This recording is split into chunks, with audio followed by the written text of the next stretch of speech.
शान्तिश्च बुद्धिं प्रबोधय प्रभो मधुबोधशक्तिं विद्यां प्रयच्छ परमां परिभावयामि। कोमलं पूजयन् वेणुं श्यामलोऽयं कुमारकः वेदवेद्यं परं ब्रह्म भासतां हृदये मम। कूजन्तं राम रामेति मधुरं मधुराक्षरम् आरुह्य कविताशाखां वन्दे वाल्मीकिकोकिलम्। निगमकल्पतरोर्गलितं फलं शुकमुखादमृतद्रवसंयुतं पिबत भागवतं रसमालयं मुहुरहो रसिका भुवि भावुकाः। जनादपि सुनीचेन तरोरपि सहिष्णुना अमानिना मानदेन कीर्तनीय सदा हरि। नारायणाखिल गुरो भगवन् नमस्ते शिवाय नमः शिवलिंगाय नमः। तन्मे मनः शिवसंकल्पमस्तु सर्वे भवन्तु सुखिनः। नारायण नारायण नारायण नारायण।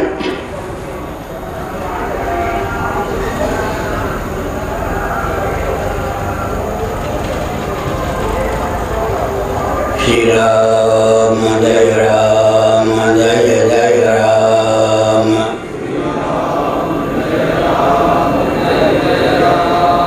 धर्म की अधर्म का प्राणियों में विश्व का गौमाता की गोहत्या भारत सर्वभूत हृदय धर्म सम्राट श्री स्वामी करपात्री जी महाराज की, श्री जगन्नाथ महाप्रभु की, श्री बलभद्र महाप्रभु की, भगवती सुभद्रा देवी की, तीर्थराज प्रयाग की, वेणी माधव भगवान की। हर हर महादेव।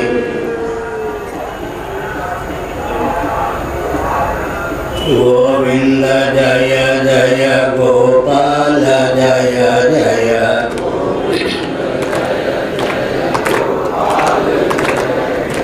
राधा रमण हरि गोविंद जय जय।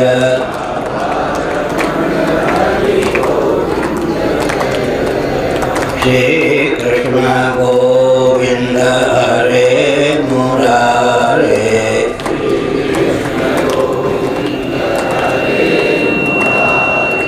ये नाथ नारायण वासुदेव।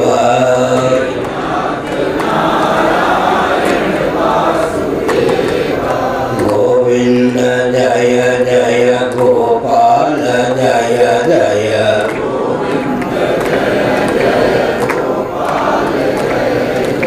राधा रमण हरि गोविंद जय जय।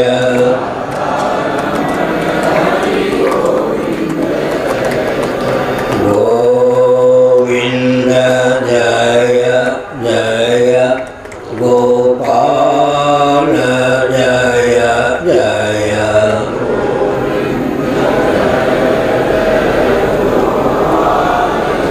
हरि गोविंद जय जय।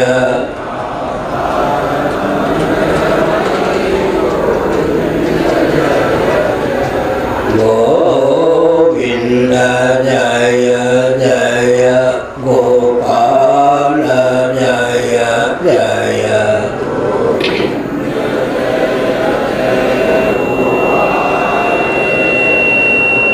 राधा रमण हरि गोविंद जय जय।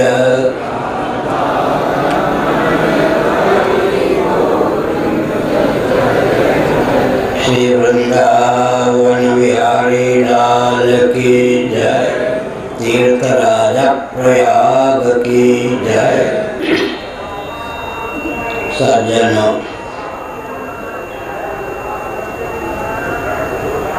श्रीमद् भागवत ने एक संदेश दिया, जीवस्य तत्व जिज्ञासा। आप जीविका की उपेक्षा मत कीजिए, परंतु ध्यान रखिए जीविका जीवन के लिए हो, जीवन जीविका के लिए न हो।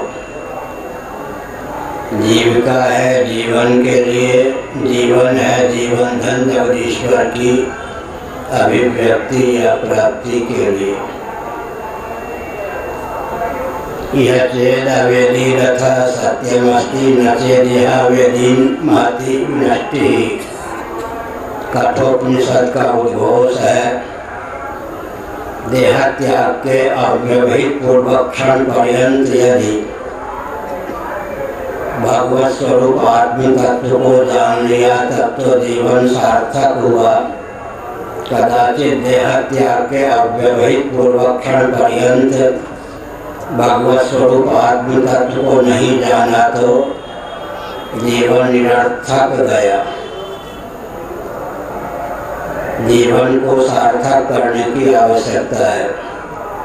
हमारे पूज्य गुरुदेव धर्म सम्राट स्वामी कर्पात्री जी महाभाग कहा करते थे, लाभ का लोभ और हानि का डर व्यक्ति के जीवन में प्रमाद नहीं पनपने देता। हमको पूरी बात पढ़ा रहे थे, अप्रमत्तेन वेधव्यम। मैंने पूछ लिया कि भगवान जीवन में प्रमाद न पड़े, इसका अचूक उपाय क्या है? उन्होंने कहा लाभ का लोभ और हानि का डर। श्रुति ने लाभ का लोभ हानि का डर दिखाया। यह चेत अवेदी रथा सत्यमस्ति, लाभ का लोभ है, न चेदिहा वेदीन महति विनष्टि, हानि का भय है। अंतिम सांस के पहले देहत्याग के अव्यवहित पूर्वक क्षण पर्यंत अवधि है। अगर हम जीवन काल में ही भगवत तत्व को जान लेते हैं, उन्हें आत्मीय और आत्मस्वरूप समझकर उनमें प्रीति उड़ेल देते हैं, तब तो जीवन सार्थक है, अन्यथा जीवन निरर्थक है। कल मैंने संकेत किया, श्रीमद् भगवद गीता में 3 प्रकार के चक्षु का वर्णन है। एक स्वचक्षु, दूसरा दिव्य चक्षु, तीसरा ज्ञान चक्षु। न तो माम शक्य से द्रष्टुमनेनैव स्वचक्षुषा दिव्यं ददामि ते चक्षुः पश्चिमे योगमैश्वरम्। क्षेत्र क्षेत्रज्ञयोरेव मंत्रं ज्ञान चक्षुषा भूत प्रकृति मोक्षं च ये विदुर्यान्ति ते परम विमूढ़ा नानुपश्यन्ति पश्यन्ति ज्ञान चक्षुषा। आइए, इन वचनों के अनुसार 3 प्रकार के चक्षु हैं। एक चक्षु स्वचक्षु, अविद्या काम और कर्म से कलुषित जो चक्षु है उसी का नाम स्वचक्षु है। एक दिव्य चक्षु और एक ज्ञान चक्षु। ज्ञान चक्षु के द्वारा ही भगवत तत्व का दर्शन संभव है, अन्यथा नहीं। स्कंद पुराण का अनुशीलन करने पर एक अनुपम तथ्य उद्भासित हुआ। हमारे आपके जीवन में 3 प्रकार के चक्षु सन्निहित हैं। ज्ञान चक्षु सन्निहित, दिव्य चक्षु भावित। स्वचक्षु के द्वारा भगवान के अर्चा विग्रह में भगवत तत्व का दर्शन होता है। ज्ञान चक्षु सन्निहित, दिव्य चक्षु भावित। स्वचक्षु के द्वारा किसी पुरुष में पिता या बुद्धि बनती है, पितृबुद्धि बनती है। ज्ञान चक्षु सन्निहित, दिव्य चक्षु भावित। स्वचक्षु के द्वारा किसी स्त्री में मातृबुद्धि बनती है। जागृत अवस्था में स्वचक्षु की प्रधानता है, स्वप्नावस्था में दिव्य चक्षु की प्रधानता है, सुषुप्ति में ज्ञान चक्षु हमको सुलभ होता है।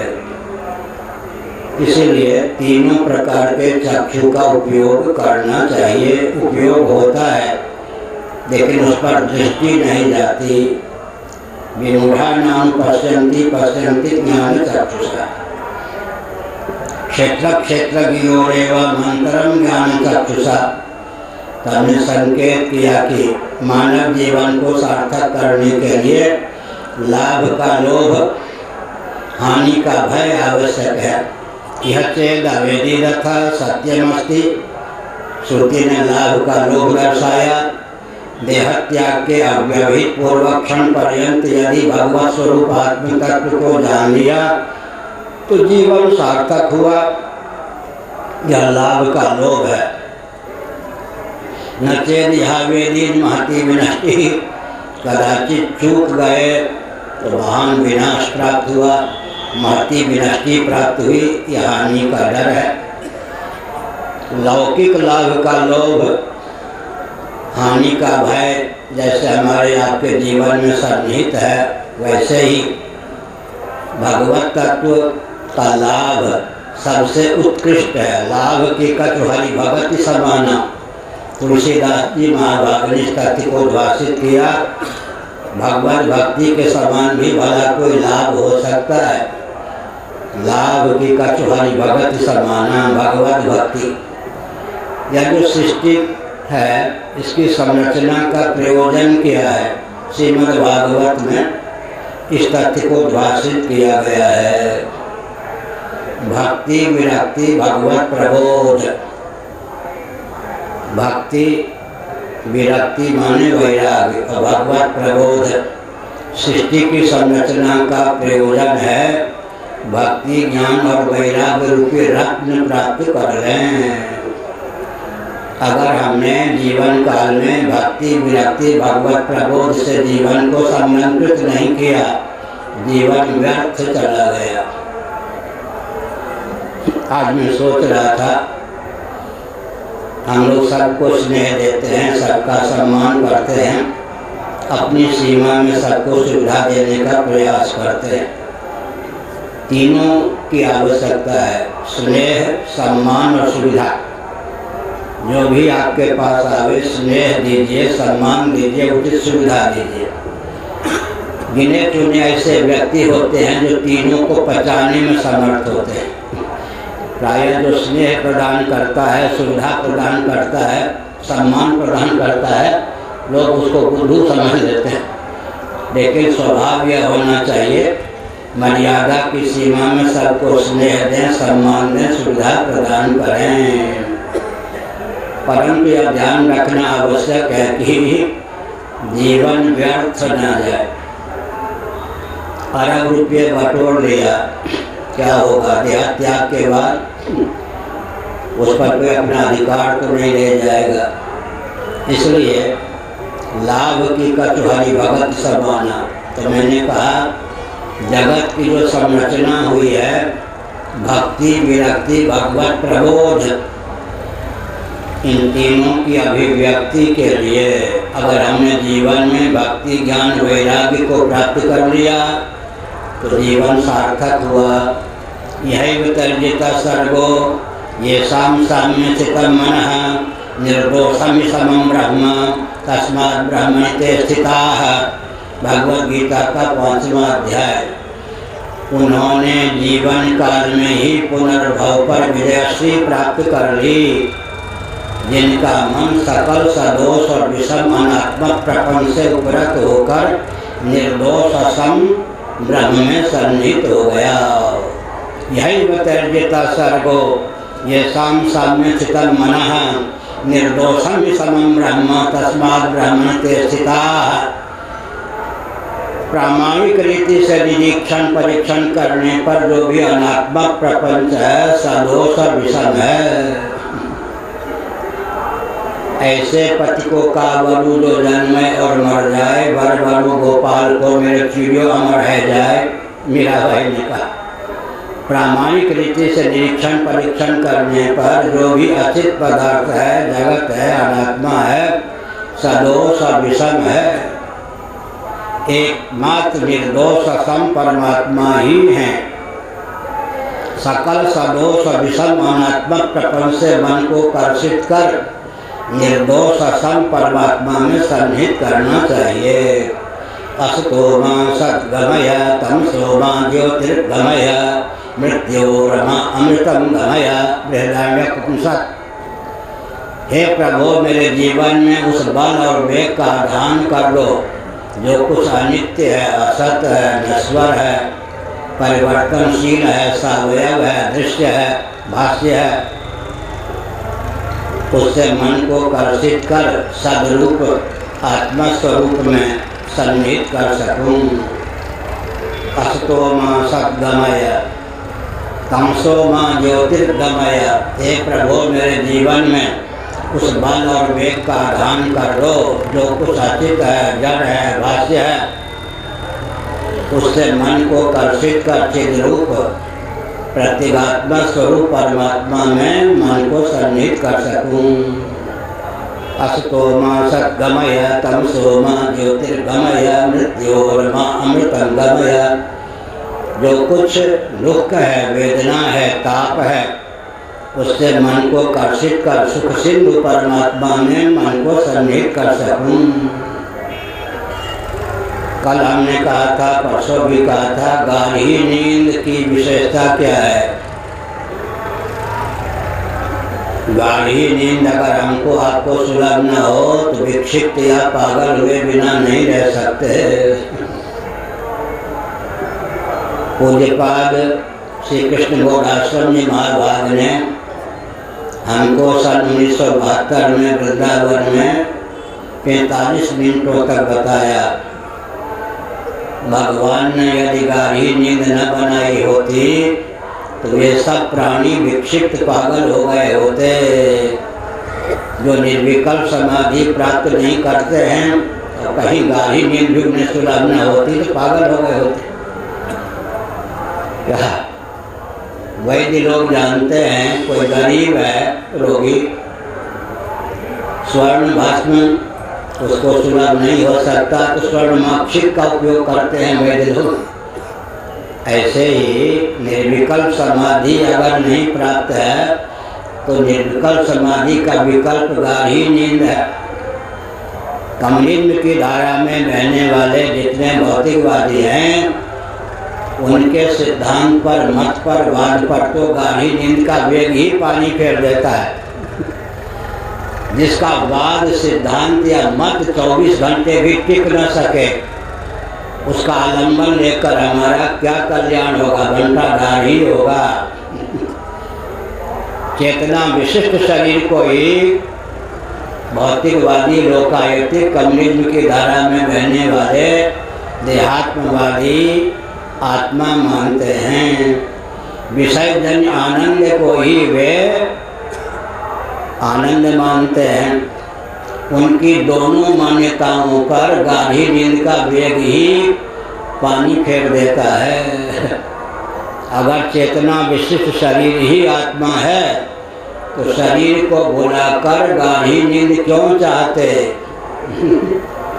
विषयजन्य आनंद जिसको भरपूर है, दुख प्राप्त नहीं है, आनंद ही आनंद प्राप्त है। मान्य श्री पंचदशी का विद्यारण्य स्वामी जी ने पंचदशी नामक ग्रंथ में इस तथ्य को उद्भाषित किया कि दुख की बात छोड़ दीजिए, जिसको आनंद ही आनंद प्राप्त है, विषयजन्य आनंद जिसके जीवन में भरपूर है, अगर वह उस आनंद को भुलाकर सोवे नहीं तो भी पागल हो जाएगा। क्यों होगा जी? इसके पीछे दर्शन है, विज्ञान है।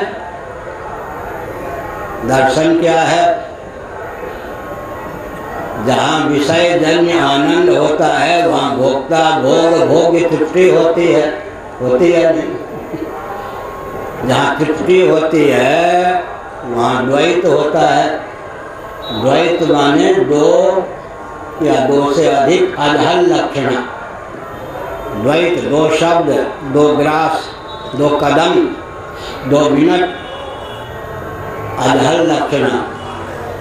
सुनिए, जहाँ विषय जन्य आनंद होता है वहाँ भोक्ता भोग भोग्य तृप्ति होती है। जहाँ तृप्ति होती है वहाँ द्वैत होता है। जहाँ द्वैत होता है वहाँ श्रम होता है। जहाँ श्रम होता है वहाँ विशुद्ध आनंद नहीं होता। सपने नहीं सुख द्वैत दर्शन बात कोटिक को कहे विनय पत्रिका तुलसीदास जी। सपने नहीं सुख द्वैत दर्शन द्वितीया वै भयम भवति।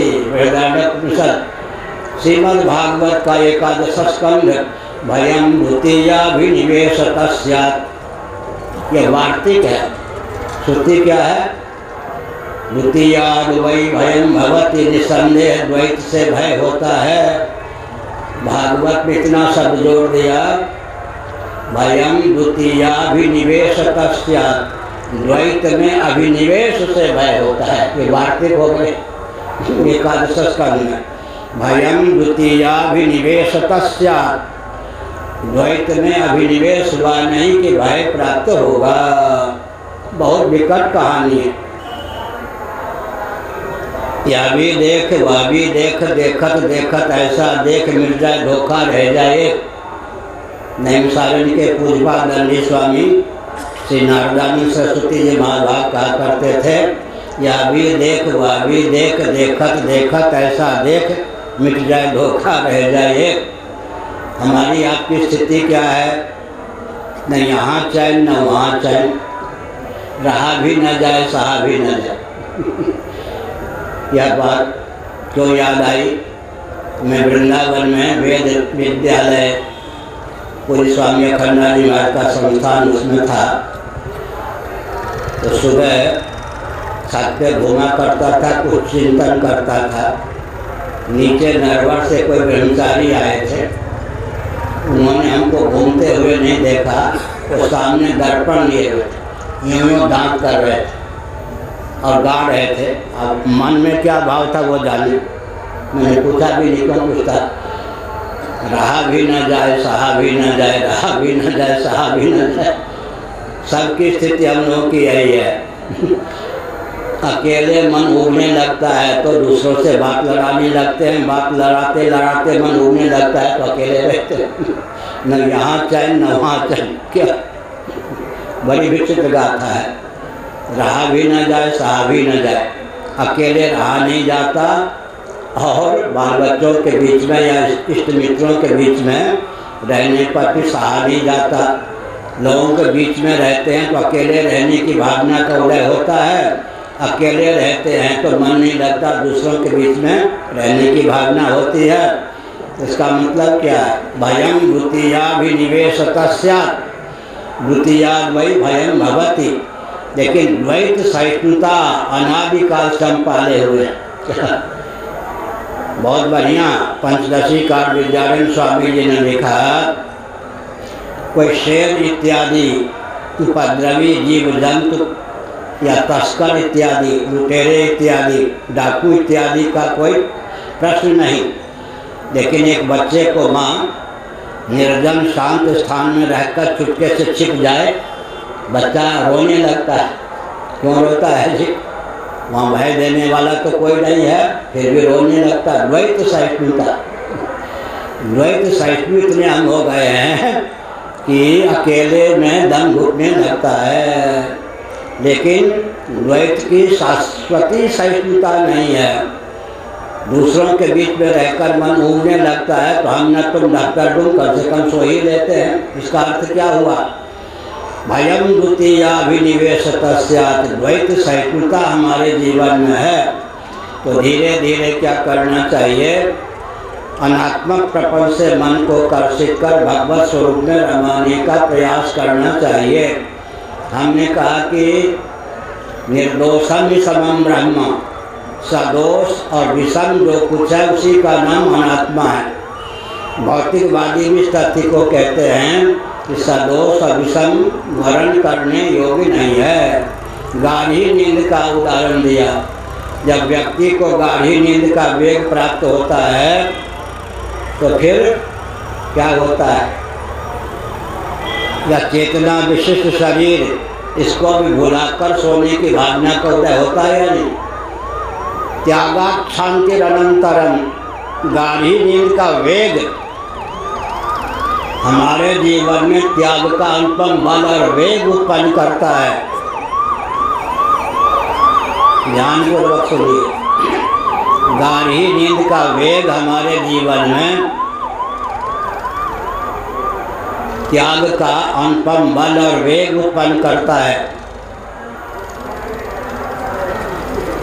बाल बच्चा हो, पत्नी हो, इष्ट मित्र हो, उसको देखना पसंद नहीं करते, फिर आँख मीच लेते या नहीं, गाढ़ी नींद का वेग प्राप्त हो।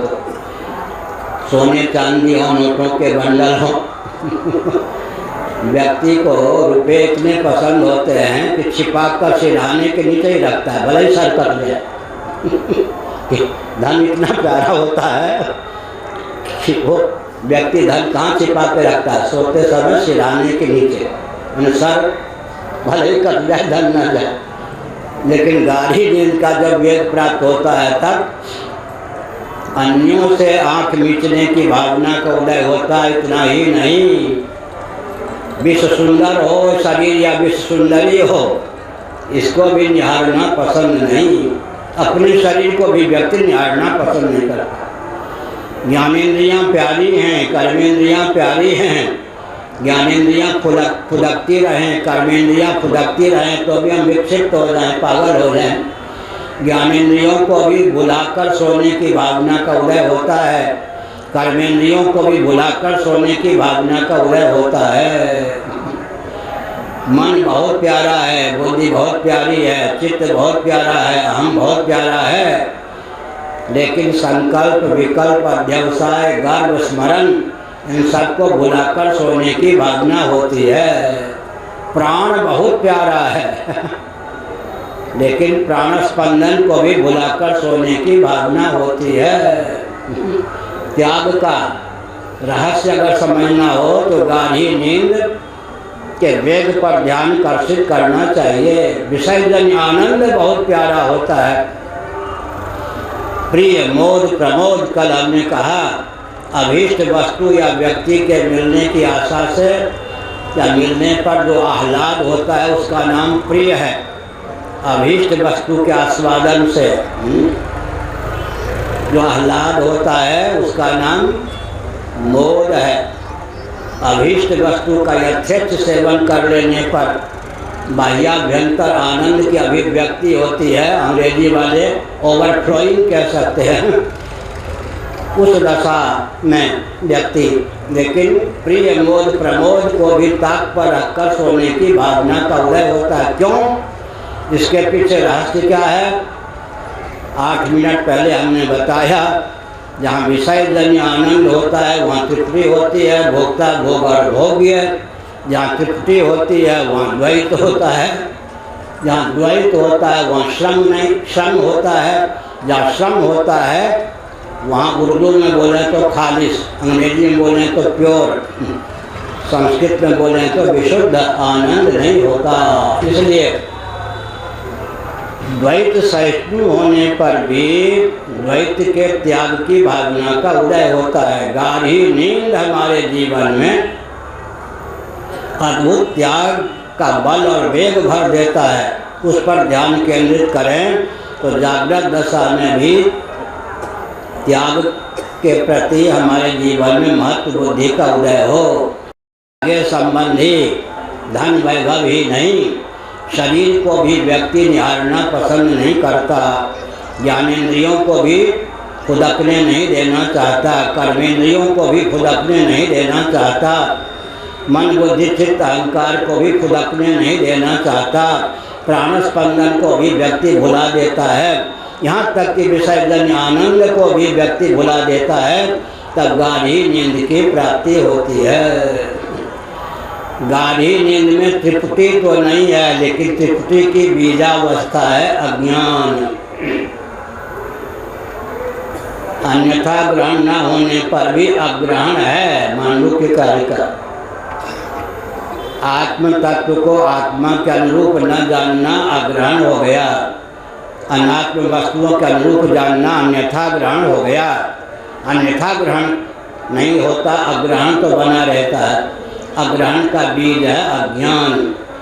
कहीं उस अज्ञान को ब्रह्मात्म तत्व के एकत्व विज्ञान से भून डालें तो क्या होगा? सिद्धों के सिद्ध हो जाएंगे।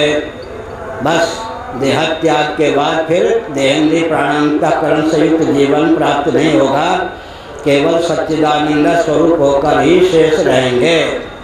इसलिए यही वितर्जित सर्गो ये साम्य स्थितम मनः निर्दोषम समम ब्रह्म तस्मात् ब्रह्मण ते स्थिता। जीवन में कम से कम 1.25 घंटे नित्य भजन का बल होना चाहिए, वेग होना चाहिए। भजन का बल और वेग अर्जित करना चाहिए, उसी की वाणी का प्रभाव पड़ता है। जो भजन करता है, दूसरों को भजन का उपदेश दे और भजन न करे। श्री नानक देव जी की जीवनी पढ़ी है, उसमें आया किसी मैया ने कहा, बाबा मेरा बेटा गुड़ बहुत खाता है। तो उन्होंने कहा कल बेटे को ले आना। बेटा को लेकर आई तो थी। दूसरे दिन मैया बेटा को लेकर आई। नानक जी ने बड़े लाड़ प्यार से कहा, बेटा गुड़ मत खाया करो, कम से कम अधिक गुड़ खाना छोड़ दो। इतना सा उपदेश दिया। बच्चे को वाणी लग गई। उसकी माता ने पूछा या उसके पिता ने पूछा, बाबा यह उपदेश तो कल भी दे सकते थे आप, कल तक मैं भी गुड़ ज़्यादा खाता था। तो मेरी वाणी का प्रभाव नहीं पड़ता, समझ गए?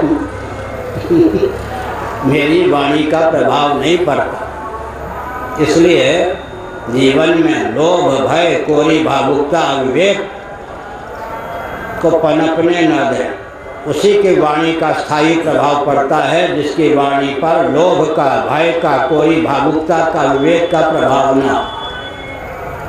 लोभ भय कोई भावुकता विवेक के वशीभूत होकर जो बोलता है उसकी वाणी का स्थायी प्रभाव नहीं पड़ता।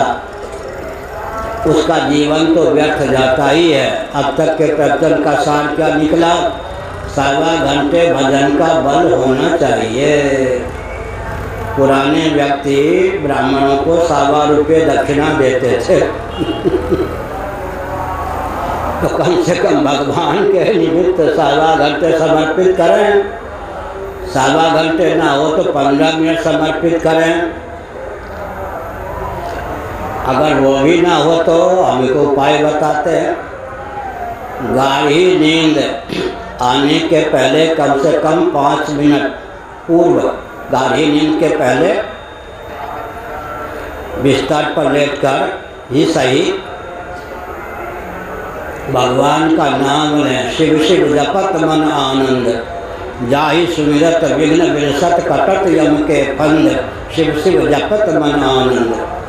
हमारी चाची जी ने हमको सिखाया था बचपन में, शिव शिव जपत मन आनंद, जाहि सुमिरत विघ्न विरसत कटत यम के फंद। शिव शिव जपत मन आनंद। इसका अर्थ क्या हुआ? भगवान का नाम लेते लेते सो जाए, क्या लाभ होगा? निद्रा के गर्भ में भगवान नाम का सन्निवेश हो जाएगा। 5 घंटे यदि आप खर्राटे लेकर सोते हैं तो निद्रा के गर्भ में जो भजन डाल दिया गया ना, वो भजन पकेगा। आप कह सकते कैसे पकेगा? 5 घंटे जो व्यक्ति सोता है, कल्पना कीजिए 2.5 घंटे में जगा दे तो कुछ उलाहना देता है नहीं, उपालंभ। क्या वज्रपात हो रहा था? नींद कच्ची थी, तैने मुझे क्यों जगाया, तूने मुझे क्यों जगाया, यही कहेगा ना। नींद कच्ची थी, जैसे दाल कच्ची होती है, नींद कच्ची थी, इसका अर्थ क्या? नींद भी पकती है या नहीं? तो जो जो नींद पकेगी त्यों त्यों निद्रा के गर्भ में डाला गया भजन भी पकेगा। इतना तो कर ही सकते हैं ना। सबसे घटिया समय तो भगवान के नाम पर दे ही सकते हैं। कम से कम इतनी योग्यता लेकर सोवें, इतना समय लेकर कि नींद आने के पहले 5 मिनट आपके हाथ में हो, भगवान का नाम लेते लेते सो जाएं। जो जो नींद पकेगी त्यों त्यों निद्रा के घर में जो भगवान नाम का सन्निवेश होगा वो पकेगा। भगवान नाम पक गया, इसकी कसौटी क्या? 40 दिन भी अगर इस प्रकार का अनुष्ठान करते हैं तो जगते ही क्या बिना बुद्धि और प्रयत्न के वही नाम मुँह से निकलेगा जिसको लेकर सो गए, माने नाम निष्ठा परिपक्व हो गए। इसलिए हमने संकेत किया भगवान नाम का भजन, भगवान नाम का कीर्तन। भजन से लाभ क्या होगा? देहनी प्राणांतकरण में दिव्यता का संसार होगा। हमारा जीवन अपने लिए अन्यों के लिए भी क्या होगा? उपयोगी होगा। हमारा जीवन अपने लिए अन्यों के लिए भी उपयोगी होगा। अभी व्यावहारिक धरातल पर कुछ तत्व उद्भाषित करें। हमारा सिद्धांत वसुधैव कुटुंबकम सर्वे भवन्तु सुखिनः वासुदेव सर्वमिति सर्वं खलदं ब्रह्म का है, वो ग्रंथों में लिखा हुआ है। गिने चुने व्यक्तियों के जीवन में इस प्रकार की निष्ठा भी परिलक्षित है, परंतु व्यवहार में देखें तो हिंदू, मुस्लिम तंत्र, क्रिश्चियन तंत्र, कम्युनिस्ट तंत्र सबके सामने दब जाता है। क्यों दबता है? इस पर विचार किया? समष्टि का बल हिंदुओं के जीवन में बिल्कुल नहीं है। वसुधैव कुटुंबकम महोपनिषद के 6ठे अध्याय का यह वचन है। वसुधैव कुटुंबकम उपनिषद का वचन है, महोपनिषद के 6ठे अध्याय का वचन है वसुधैव कुटुंबकम। सर्वेषां मंगलम भूयात् सर्वे भवन्तु सुखिनः कहाँ का वचन है?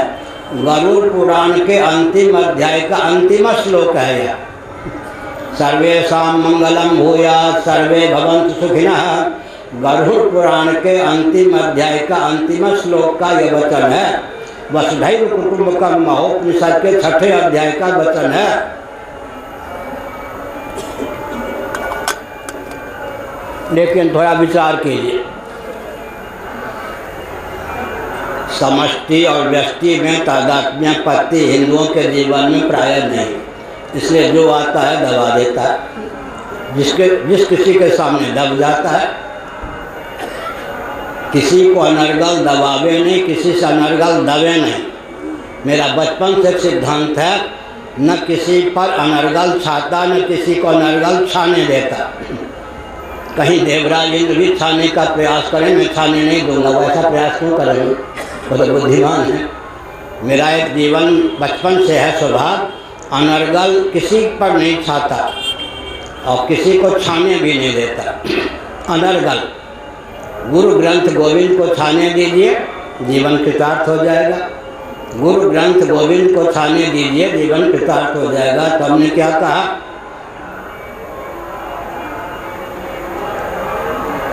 बैठिए।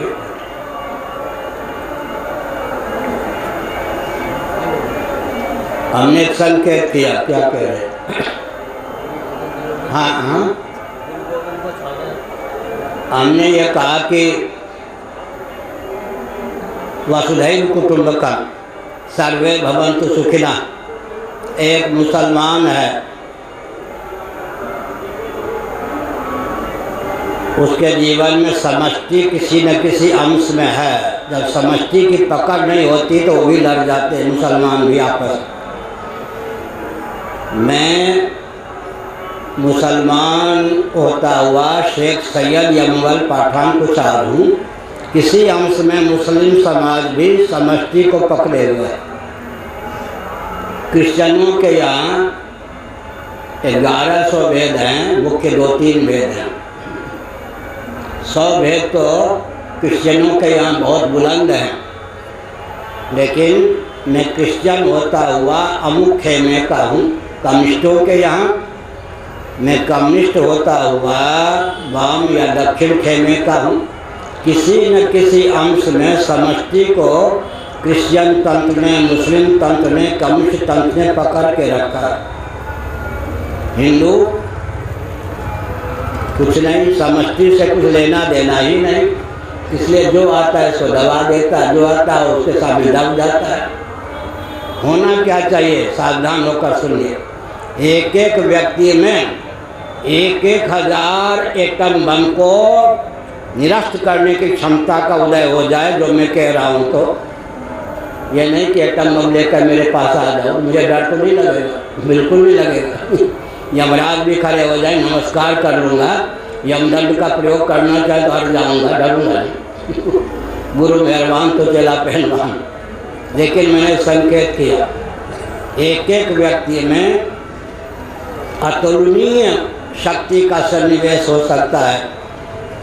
तत्वतः सच्चिदानंद स्वरूप ही जीव है। मैं, मेरा मौलिक स्वरूप सच्चिदानंद तत्व ही है।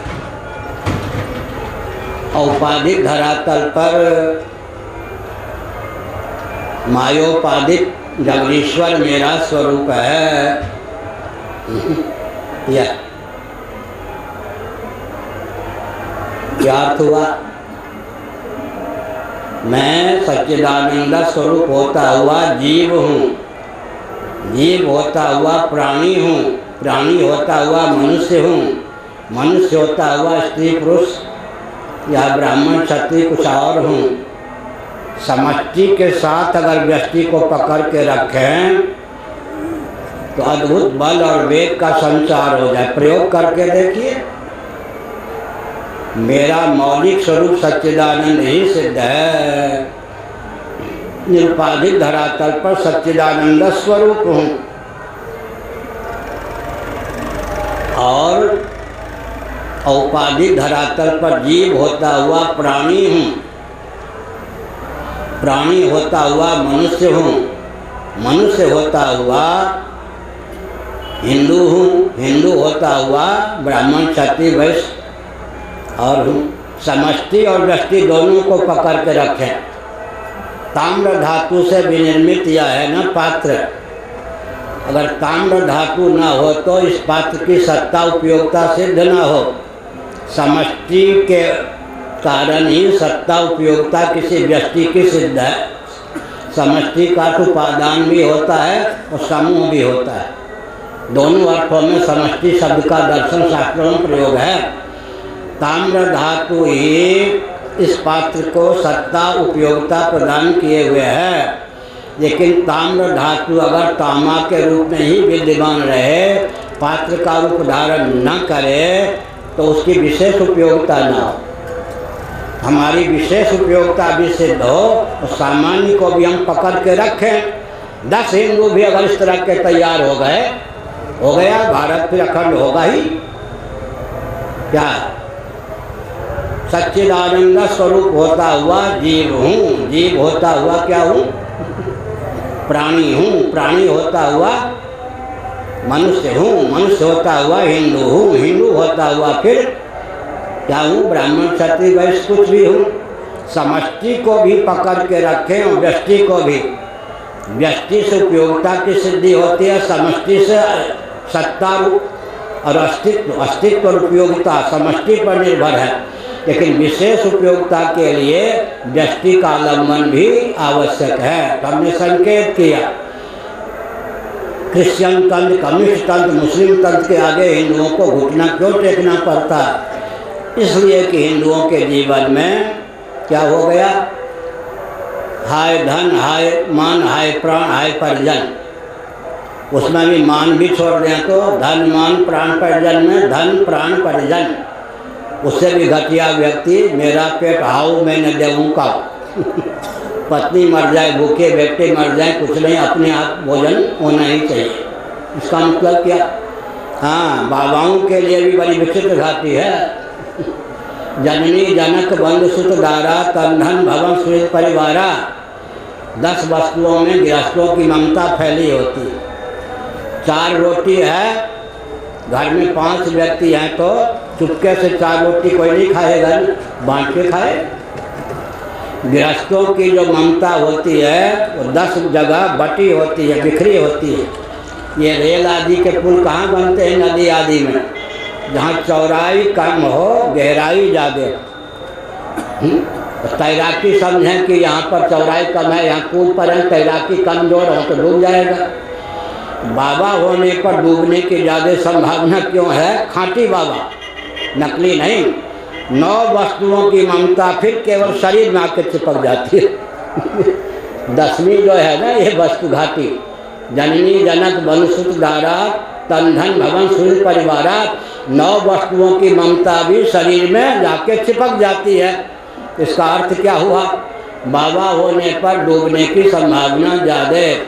इसका मतलब कि बाबा होने पर सावधान रहने की आवश्यकता अधिक है। 9 जगह नहीं, अपने शरीर के अतिरिक्त 9 जगह नहीं तो 10 जगह गृहस्थों की ममता फैली होती है, लेकिन बाबा होने पर 9 की ममता भी शरीर में आकर चिपक जाती है। इसलिए बाबा होने पर भी जागरूकता, सावधान रहने की आवश्यकता है। अब तक के प्रवचन का सार क्या निकला? हमारा मौलिक स्वरूप सच्चिदानंद तत्व ही है। वह सच्चिदानंद जगत का न केवल निमित्त अपितु उपादान कारण भी है। मौलिक स्वरूप सच्चिदानंद है। सच्चिदानंद स्वरूप होता हुआ मैं जीव हूँ। जीव होता हुआ, जीव माने सनातन सच्चिद परमेश्वर का अंश, सनातन सर्वेश्वर का सनातन अंश हूँ, जीव हूँ। जीव होता हुआ प्राणी हूँ, प्राणी होता हुआ मनुष्य हूँ, मनुष्य होता हुआ स्त्री पुरुष या ब्राह्मण क्षत्रिय कुछ और हूँ। समष्टि को भी पकड़ के रखें, अतुल वैभव बल की प्राप्ति होगी। आजकल हम 1 महीने से प्राय कहते हैं संध्या तर्पण आदि छोड़ देने से हिंदू राख हो गया, उसमें कोई क्षमता नहीं रह गई। नेत्र और सूर्य के एकत्व का चिंतन करते थे या नहीं? संध्या वंदन का क्या अर्थ हुआ जी? अध्यात्म और दैव के एकत्व का चिंतन, व्यक्ति और समष्टि के एकत्व का चिंतन, नेत्र और सूर्य के एकत्व का चिंतन, मन और चंद्रमा के एकत्व का चिंतन, बुद्धि और ब्रह्मा के एकत्व का चिंतन, चित्त और वासुदेव के या क्षेत्रज्ञ के एकत्व का चिंतन, अहम और रुद्र के एकत्व का चिंतन, पांव और इंद्र के एकत्व का चिंतन हमने संकेत किया। या वामन, पांव और वामन के एकत्व का चिंतन, हाथ और इंद्र के एकत्व का चिंतन। जब हम संध्या तर्पण करते थे तब अद्भुत व्यष्टि और समष्टि, अध्यात्म और अधिदैव के एकत्व का चिंतन होने के कारण जीवन में अद्भुत बल वेग का संचार होता था। एक हम आख्यायिका सच्ची घटना बताते हैं। शौनक जी का नाम सुना होगा। भोजन करने बैठे, एक कोई तेजस्वी ब्राह्मण आता हुआ दिखाई पड़ा। भोजन परोसने वाले से चुपके से कह दिया शौनक जी ने, या भूखा लगता है, भोजन मांगेगा, मुस्कुरा करके यूँ मना कर देना, आँख मत तरेड़ना, या कुछ बोलेगा। वो बोलने से इसकी निष्ठा समझ में आ जाएगी।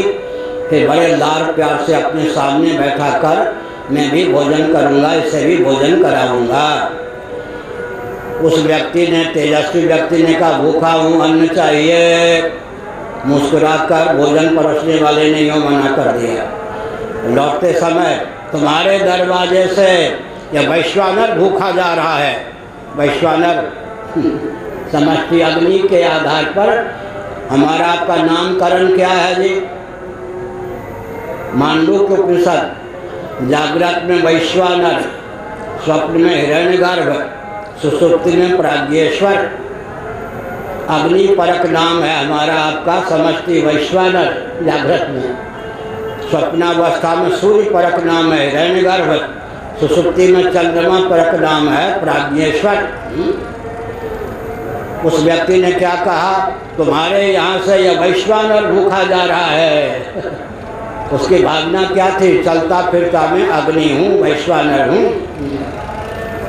शौनक जी ने कहा बस बस, आपकी निष्ठा को समझने के लिए मना किया गया। आइए मेरे पास बैठकर भोजन कीजिए भरपेट, क्या भाव से। इसका अर्थ क्या हुआ? एक एक व्यक्ति जब उपासना करता था तो समष्टि का बल और वेग उसके जीवन में होता था। परशुराम जी ने अकेले चमत्कार दिखा दिया ना, उपासना के बल पर। तो हमने एक संकेत किया, उपासना का बल और वेग टूट गया। तर्पण हम करते हैं पृथ्वी, पानी, प्रकाश, पवन, आकाश, इनके अधिदैव को, जितने स्थावर जंगम प्राणी हैं सबको जल देते हैं। मंत्र के बल पर, भावना के बल पर, विधि के बल पर, सामग्री के बल पर हम सबको परिपुष्ट करते हैं। भावना में क्या दरिद्रता है जी? आप भोजन कर रहे हैं, गरीब हो मान लीजिए,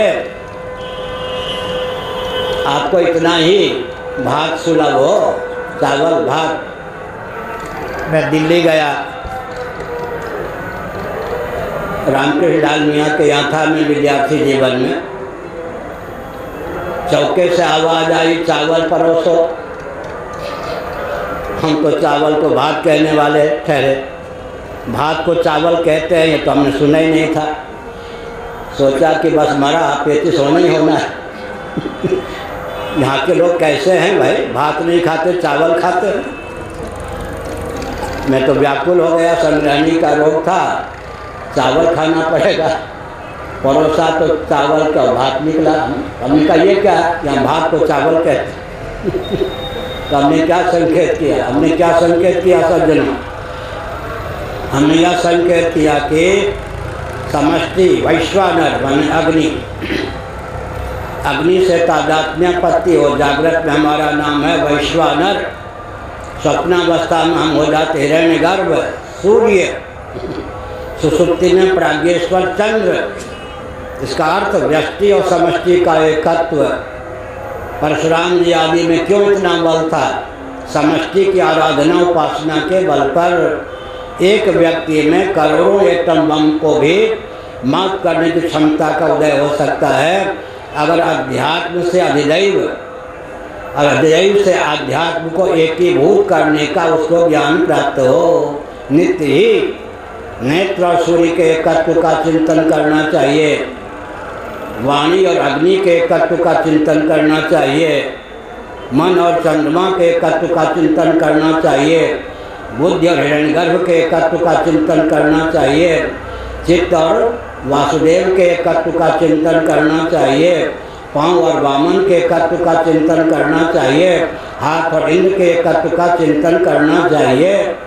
समष्टि का नाम भी अधिदैव होता है, अनुग्राहक देव का नाम भी अनुग्रह अधिदैव होता है। तो हमने क्या संकेत किया? हमने यह संकेत किया कि 1.25 घंटे नित्य भजन का बल और वेग चाहिए, नहीं तो राख जीवन, कोई क्षमता नहीं होगी। भजन का बल नहीं होगा तो अब आप वैज्ञानिक ढंग से समझ लीजिए। एक बार मुमुक्षु भवन काशी में हमने इस विषय पर प्रवचन किया था, उन दिनों शंकराचार्य थे। एक व्यक्ति आसन पर बैठकर 15-20 मिनटों में भरपेट भोजन कर लेता है।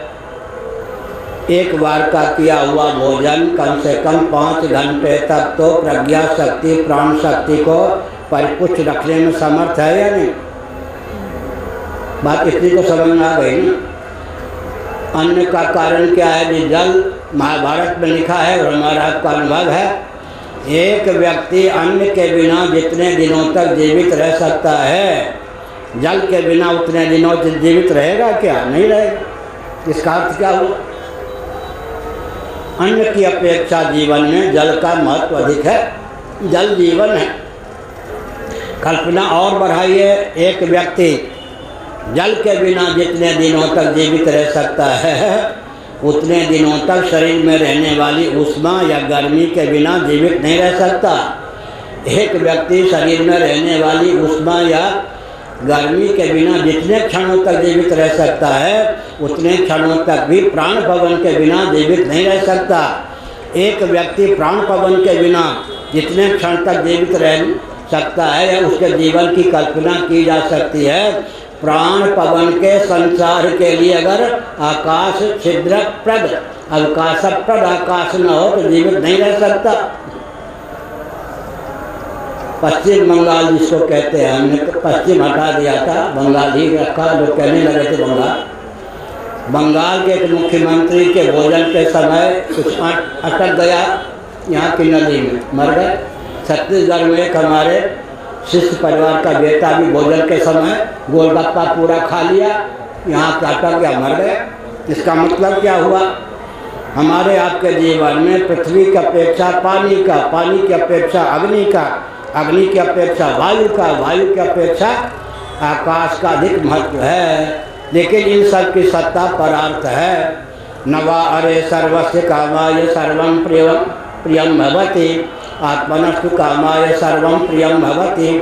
चटाई चटाई के लिए नहीं, मिठाई मिठाई के लिए नहीं, खटाई खटाई के लिए नहीं, पृथ्वी पृथ्वी के लिए नहीं, पानी पानी के लिए नहीं, प्रकाश प्रकाश के लिए नहीं, पवन पवन के लिए नहीं, आकाश आकाश के लिए नहीं।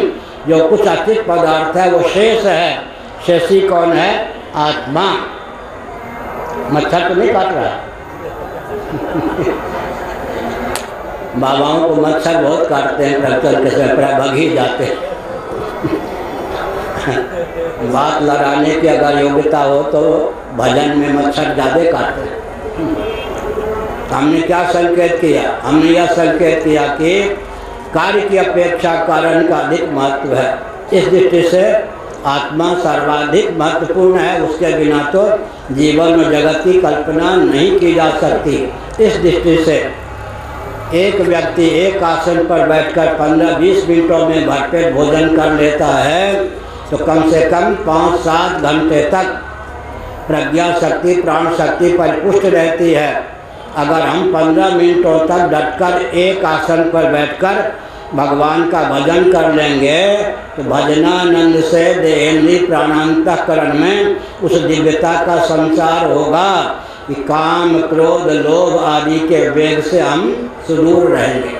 हमारा जीवन अपने लिए अन्यों के लिए हितकर होगा, उपकारी होगा। इसलिए भजन का बल अवश्य होना चाहिए।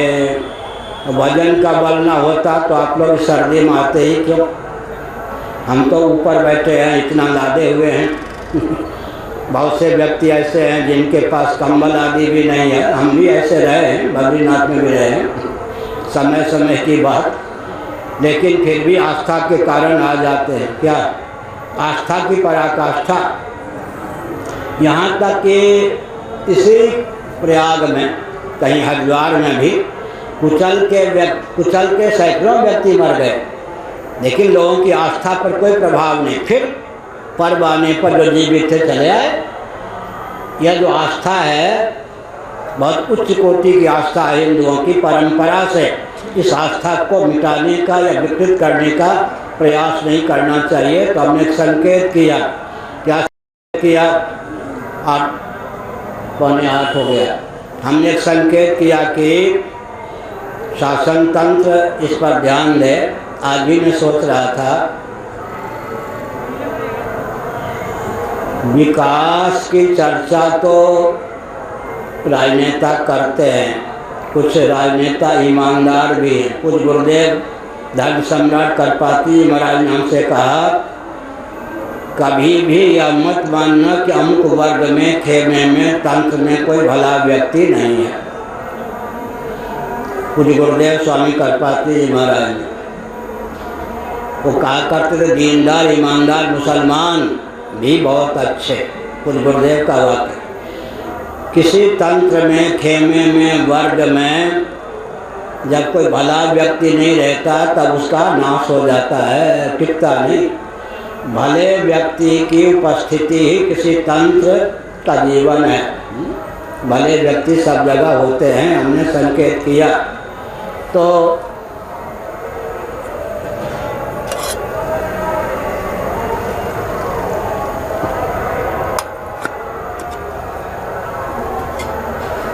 भोजन करते समय हमने कहा एक चावल का दाना भगवान का स्मरण करके डाल दीजिए। एक चावल के दाने का त्याग करने से भूखे तो नहीं मर जाएंगे। कितने भी भूखे हों इतना भाग पा सकते हो, चावल इतना मिले। एक चावल भगवान का स्मरण करके डाल दीजिए, कम से कम 10 चींटी का पेट भर जाएगा। एक चावल डालने से 10 चींटी का पेट भर जाएगा। वो 10 चींटियों का जब पेट भरेगा तब जो उनके हृदय में उल्लास आह्लाद होगा वो वरदान स्वरूप आपको प्राप्त हो जाएगा। मैंने देखा है कहीं पर, स्थान का नाम नहीं याद है, कोई भूखा व्यक्ति आ गया, हमने भोजन कराया, उसकी आंखें नाचने लग गई, उसका शरीर कई दिनों का भूखा था। हम भी 2-2 दिनों तक भूखे रहे, पत्ती चबाकर घूमते रहे हैं, लोग पागल समझकर डंडा भी फेंक देते थे, आग से जलाने आते थे, ईंट पत्थर फेंकते थे। हम भूख की मार क्या होती है, अपमान की क्या मार होती है, सब जानते हैं। हमने एक संकेत किया, एक भूखे व्यक्ति को, चाहे किसी को भी, एक कुत्ता भूखा है उसी को आप दे दीजिए, एक चिड़िया को दे दीजिए, कम से कम एक दाना छोड़ दीजिए, 10 चींटी का पेट भरेगा ना। त्यागात् शांतिरनंतरम, अपने जीवन में समष्टि के लिए कुछ न कुछ त्याग हो। अब हम प्रवचन का संभार करते हुए कहते हैं, 1 रुपया 1 घंटा हर हिंदू परिवार से स्वेच्छापूर्वक समष्टि हित के लिए निकलना चाहिए। भाषा समझ में आई ना? कल्पना कीजिए 9 परिवार, आजकल ऐसा नहीं है, फिर भी कल्पना कीजिए 9 परिवार इतना गरीब है कि 1 रुपया रोज भी समष्टि के नाम पर नहीं निकाल सकता। 10वां व्यक्ति खड़ा हो जाए, 9 परिवार के बदले 9 रुपये, अपने परिवार की ओर से 1 रुपये, 10 रुपये। औसतन अगर हर हिंदू परिवार से 1 रुपया 1 घंटा समष्टि हित के लिए, अपने अस्तित्व आदर्श के लिए निकले और मठ मंदिर को हिंदू अपना दुर्ग या केंद्र बना लें, कितने मजबूत होंगे। अजीत जोगी छत्तीसगढ़ के मुख्यमंत्री थे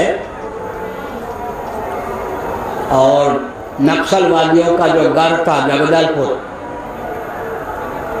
केवल स्वामी जी हमारे साथ थे, भी छोटी आयु के ही उन दिनों थे। हम वहाँ नक्सलवादियों के बीच में अपने आप पहुँच गए, प्राणों को हथेली पर लेकर। अक्षरधाम पर आक्रमण हुआ था, वहाँ पहुँच गए थे। गोधरा कांड हुआ, वहाँ हथेली, प्राणों को हथेली पर लेकर इनके साथ पहुँच गए। हमको मारने के लिए पूरे ट्रेन पूरा देने की योजना भी थी। जहाँ जहाँ संकट होता है वहाँ अकेले भी हम पहुँच जाते हैं, स्वामी जी के साथ पहुँच जाते हैं, ये डरपोक नहीं है। तो हमने क्या संकेत किया? हमने यह संकेत किया कि समष्टि के लिए जगदलपुर में हमने कहा, वर्षा हो गई, वनवासियों का क्षेत्र, कोई सत्संग भवन नहीं था कि प्रवचन होता, तो जहाँ ठहरे थे वहीं थे। कुछ व्यक्ति आए कि अजीत जोगी क्रिश्चियन बनते थे, लेकिन मेरे पास जब तक मुख्यमंत्री रहे 9 बार आए, और जब मुख्यमंत्री नहीं थे तो भी आए। उनको कितना डांटता था, मुस्कुराते हुए हाथ जोड़ते थे। बल्कि वो केंद्र में गृह मंत्री कांग्रेस की, उससे भी भिड़ गए थे हमारे कारण। हमको बहुत मानते थे अजीत जोगी, लेकिन मैं डांटता रहता था। मैंने क्या कहा, 25,000 वहाँ हिंदू थे। एक व्यक्ति ने कहा अजीत जोगी सबको क्रिश्चियन बना रहा है। हमने कहा क्यों? रुपये के बल पर। हमने कहा 25,000 हिंदू हो, 25,000 परिवार, 25,000 रुपये रोज निकालो, एक परिवार से 25,000 घंटे निकालो, कौन तुम्हारे सामने टिकेगा? एक हिंदू परिवार से औसतन 1 रुपया रोज निकले, 1 घंटा रोज निकले, अपने मठ और मंदिर को दुर्ग बनाकर उसी क्षेत्र को सुरक्षित, सुसंस्कृत, हर प्रकार से संपन्न बनाने में उपयोग हो, तो कौन टिक सकता है?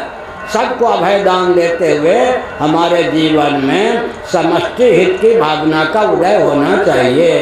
वो नहीं है, इस कमी की पूर्ति करनी चाहिए।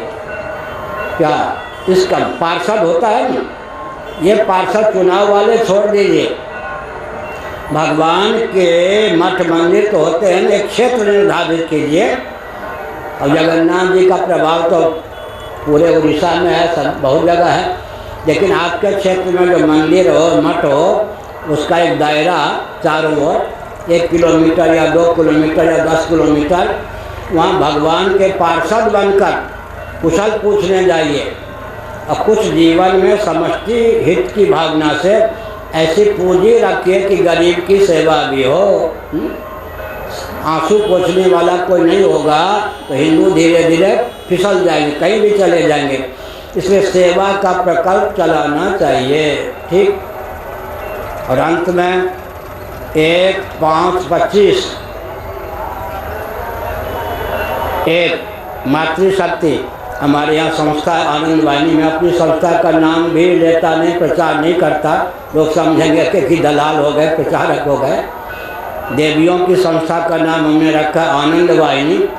एक मातृशक्ति, घर में तालमेल बैठाकर, ये नहीं कि सेवा के नाम पर घर में ही कला हो जाए। और 5 जो हैं पीठ परिषद के सदस्य और 25 आदित्य वाहिनी के सदस्य एक क्षेत्र में, 1-5-25 और अपने क्षेत्र को हर प्रकार से सुसंस्कृत, सुशिक्षित, सुरक्षित, संपन्न, सेवापरायण, स्वस्थ बनाने का प्रयास कीजिए। समष्टि ये प्रयाग है ना, यहाँ क्या होता है मालूम है? कल्पवासी आते हैं, जाते हैं। यहाँ पर सेवा के नाम पर प्रलोभन लेकर के क्रिश्चियन तंत्र इतना जागरूक है, वो खाए जा रहा है। अंधी पीसे बिल्ली खाए। ऐसे ही राजीव लोचन आदि क्षेत्र कहाँ हैं? छत्तीसगढ़ में बड़े पर्व होते हैं, लाखों व्यक्ति आते हैं। हिंदुओं की कोई ऐसी संस्था नहीं दिखाई पड़ती जो जागरूक हो। समझ गए? प्रयाग में ही हिंदुओं को क्रिश्चियन बनाने का प्रकल्प वर्षों से चल रहा है। मैं एक संस्मरण सुनाता हूँ। शंकराचार्य नहीं था, छत्तीसगढ़ उन दिनों मध्य प्रदेश में था। मैं बद्रीनाथ जानते ना, वहाँ से ऊपर माना गांव है, माना गांव से ऊपर वसुधारा है। वसुधारा से लेकर कन्याकुमारी, पांडेचेरी, रामेश्वरम और श्रृंगेरी तक मैंने पैदल यात्रा की है, सन्यासी होने के पहले। जब मध्य प्रदेश में गया तब घोर जंगलों में क्रिश्चियनों को डेरा डाले देख, हिंदुओं को क्रिश्चियन बनाने के लिए। सनातन धर्म से थोड़े इधर उधर होने पर भी या तो फिर हमने श्री राम शर्मा के चेलों को देखा, जो सनातनी कहे जाने वाले, उनकी कोई संस्था उस क्षेत्र में नहीं थी। हिंदुओं में केवल श्री राम शर्मा जो हुए, उनके चेले लोग वनवासियों के बीच में काम कर रहे थे, क्रिश्चियनों के ताता। इसका मतलब गांव को भी हमने छोड़ दिया, वन को भी हमने छोड़ दिया, बाबा लोग भी शहर की ओर भागने लग गए। अर्थ क्या हुआ? गांव भी उनके कब्जे में। शिक्षा पद्धति के माध्यम से तो प्रायः हर हिंदू का हृदय और मस्तिष्क क्रिश्चियनों ने अपने रंग में रंग रखा है। हिंदू हिंदू कहते रहे, काम वही कर लेंगे जो क्रिश्चियन तंत्र जानता है। बड़ा मुस्कुराता है क्रिश्चियन तंत्र, तो मालूम है कुछ भी करो, मैंने शिक्षा पद्धति के माध्यम से, रहन सहन के माध्यम से तुम्हारे हृदय और मस्तिष्क को अपने रंग में रंग डाला है। समझ है? आप क्रिश्चियनों को कितनी भी चुनौती दें, वो चुनौती उन तक इसलिए नहीं पहुंचती, वो जानते हैं हिंदू हिंदू कहते कहते कर वही लेंगे हिंदू जो हम चाहते। इसका अर्थ क्या हुआ? उन्होंने इस ढंग से काम किया है कि हर हिंदू का प्रायः अपवाद छोड़ दीजिए, हृदय और मस्तिष्क क्रिश्चियनों के सांचे और ढांचे में ढल गया। आज हमने कहा एक हिंदू परिवार से औसतन 1 रुपया 1 घंटा नित्य निकले। ये जो तीर्थस्थल हैं, तीर्थस्थल परसों मैंने बताया, कल मैंने बताया, तारने वाली सामग्री का नाम तीर्थ है। सनातन देवस्थान तीर्थ तारने वाला, दिव्य जलधारा तारने वाली, और सनातन संस्कृति में स्थानिक संत, ये तीनों तीर्थ हैं, तीनों तारक। जहाँ दिव्य जलाशय होता है वहाँ देवस्थान होता ही है, संत पहुँच ही जाते हैं। जहाँ संत पहुँचते हैं वहाँ दिव्य जलधारा देवस्थान है ही। एक होने पर से 2 की प्राप्ति हो ही जाती है। हमने संकेत किया तीर्थ जो हैं, जहाँ चाहिए ऋषिन कर वासा, तहाँ निशाचर करें निवासा, या कहानी चरितार्थ ना हो। एक और संकेत करते हैं, प्रवचन को विराम देते। भारत में वीआईपी कांड बहुत घातक है। अन्य देशों में राज्यपाल पद पर जो प्रतिष्ठित ईमानदार व्यक्ति, जो उनको मानद राशि मिलती है, वेतन मिलता है, उससे घर नहीं चला सकते, अतिरिक्त समय में अपनी दुकान पे बैठते। यहाँ अवकाश प्राप्त कलेक्टर भी अपने को कलेक्टर ही समझता है। ये बीमारी है भारत में। कोई आईजी रहा हो, डीआईजी रहा हो, कलेक्टर रहा हो, तो सोचना चाहिए आप आध्यात्मिक क्षेत्र में आईजी हो क्या, आध्यात्मिक क्षेत्र में भी कलेक्टर हो क्या, आध्यात्मिक क्षेत्र में भी कमिश्नर हो क्या। हम सबको स्नेह देते हैं, सबको सम्मान देते हैं, लेकिन कोई आईजी रहा हो, मान लीजिए कलेक्टर रहा हो, एसपी रहा हो, कमिश्नर रहा हो, उसे सोचना चाहिए ना कि धार्मिक आध्यात्मिक क्षेत्र में तो आप हवाई भी नहीं जानते हो, इस क्षेत्र में आपकी कहाँ तक गति है, इस क्षेत्र में भी आप कलेक्टर हो क्या, इस क्षेत्र में भी आप कमिश्नर हो क्या, इस क्षेत्र में भी आप मुख्यमंत्री हो क्या, इस क्षेत्र में भी आप प्रधानमंत्री हो क्या। वीआईपी कांड हिंदुओं के लिए बहुत घातक। उदाहरण देता हूँ, एक ब्राह्मण थे, कहाँ, पुरी में, नाम नहीं जानता, मैं भूल गया, और नाम याद भी नहीं कर, भगवान का नाम याद रहे बस। 3-3 घंटे रोज 28 साल पहले मेरे पास यह वचन कहाँ लिखा है, यह दर्शन शास्त्र के प्रोफेसर थे। कालांतर में जगन्नाथ विश्वविद्यालय के कुलपति हो गए, रिटायर हुए भी 28 साल हो गए होंगे, छाया नहीं दिखाई पड़ा, मुझे मालूम नहीं कि जीवित हैं या मर गए। बड़ी बीमारी है जी, प्रयाग में भी बहुत बीमारी, नाम नहीं लूँगा। जो मेरे पास सुबह 5 बजे आकर राउटी में बैठ जाते थे, वो कुलपति उपकुलपति पर से अवकाश प्राप्त हुआ, उनकी छाया भी नहीं दिखती। वो समझते हैं इतना वीआईपी, शंकराचार्य बुलाएंगे तब तो आऊँगा, कार भेजेंगे तब तो आऊँगा, हम बुलाते नहीं। समझ वीआईपी कांड, वीआईपी कांड कितना घातक है। एक जगह मैं गया, पठानकोट, पंजाब, ये जो मिलिट्री विभाग से, पुलिस विभाग से रिटायर्ड व्यक्ति अवकाश प्राप्त के मोहल्ले में चला गया, उन सबको बुलाया। उसके बाद मैंने कहा कि आप लोग राष्ट्र के लिए कीजिए, अवकाश प्राप्त है। एक व्यक्ति मुस्कुराए, मैंने कहा मुस्कुरान, मुस्कान का रहस्य क्या, उन्होंने कहा सुन लीजिए।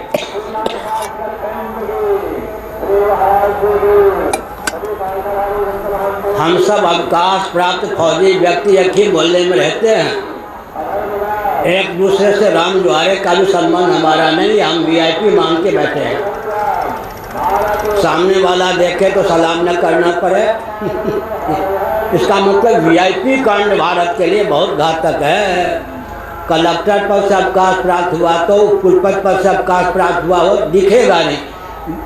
उसको एक साल में 4 जगह कम अधिक से अधिक बुलाया जाता है प्रवचन के लिए, लेकिन वीआईपी होने के नाम पर वो किसी के काम का नहीं, घर के काम का भी नहीं।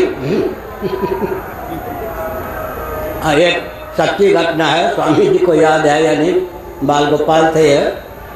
एक व्यक्ति इंजीनियरिंग कॉलेज के प्रिंसिपल थे, ये मथुरा और वृंदावन के बीच में कोई है। हाँ, तो मेरे पास आते थे, उनकी पत्नी आई, महाराज इनको समझाइए, ये घर में बेटी को कहते हैं किससे बात करते हो, प्रिंसिपल हूँ मैं, मुझको धमकी देते मैं प्रिंसिपल हूँ, किससे बात करती हो। बेटे को कहते किससे बात करता है, घर में भी प्रिंसिपल बन गए, घर बर्बाद कर दिया इन्होंने, इनके भूत को उतारिए। पत्नी ने कहा ये घर में सबको ताना कसते मैं प्रिंसिपल हूँ, बेटे को कहते किससे बात करता है, मैं प्रिंसिपल हूँ। बेटी से कहते प्रिंसिपल हूँ, इनके कारण प्रिंसिपल होने का भूत इनको इतना सवार हुआ है, घर बर्बाद हो गया, इनको समझाइए। तो क्या अर्थ हुआ, देखिए अपने व्यक्तित्व का ध्यान रखना चाहिए, लेकिन शुद्ध व्यक्तित्व का व्यामोह इतना ना हो कि आपका जीवन आपके लिए भी उपयोगी ना रह जाए। समाज के लिए उपयोगी होना चाहिए, राष्ट्र के लिए उपयोगी होना चाहिए। हमने संकेत किया श्री राम जय राम, जय जय राम। आप लोगों की सहानुभूति, आप लोगों का अपना तो सराहनीय है। जगह जगह से तीर्थराज प्रयाग से भी लोग सुनने आ जाते हैं।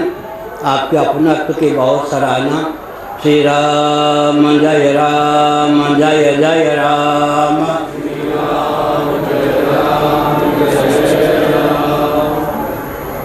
अब हम कहेंगे 3 बार हर हिंदू, आप कहेंगे सेना हो, फिर हम कहेंगे हर हिंदू सनातनी हो। आप हर हिंदू, हर हिंदू, हर हिंदू, हर हिंदू। अब हम लेफ्ट राइट क्विक बात की शैली में बुलवाना चाहते हैं। हम एनसीसी एससीसी में रहे हैं वो शैली याद आ जाती है। शिव शंकर प्रलयंकर, शिव शंकर, शिव शंकर, शिव शंकर। हर हिंदू, हर हिंदू, हर हिंदू, हर हिंदू। शिव शंकर, शिव शंकर। हर हर महादेव। हाँ, बच्चा को धन्यवाद दो भाई, ये बच्ची है।